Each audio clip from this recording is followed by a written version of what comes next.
महासभेत नगरसेविका पूजा नवले यांचा पाणी प्रश्नावर जोरदार आवाज, छायाचित्रे लावल्याबद्दल महापौरांचे अभिनंदन.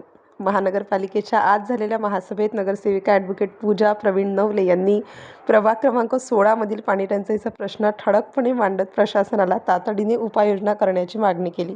नागरिकांना हक्काचे पाणी मिळेपर्यंत लढा सुरूच राहील असा इशाराही त्यांनी यावेळी दिला.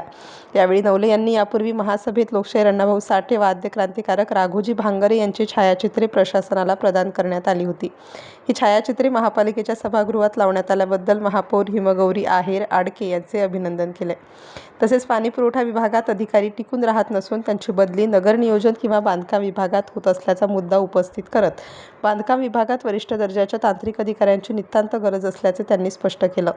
संबंधित अधिकाऱ्यांना किमान 3 वर्ष त्या विभागात काम करण्यास बंधनकारक करावे अशी मागणीही नवले यांनी केली. पाणी टंचाईसारख्या मूलभूत प्रश्नावर प्रशासनाने गांभीर्याने लक्ष देत त्वरित कार्यवाही करावी अशी मागणी त्यांनी महासभेत ठामपणे मांडली. स्टार न्यूजसाठी मोहसिन पठाण, नाशिक.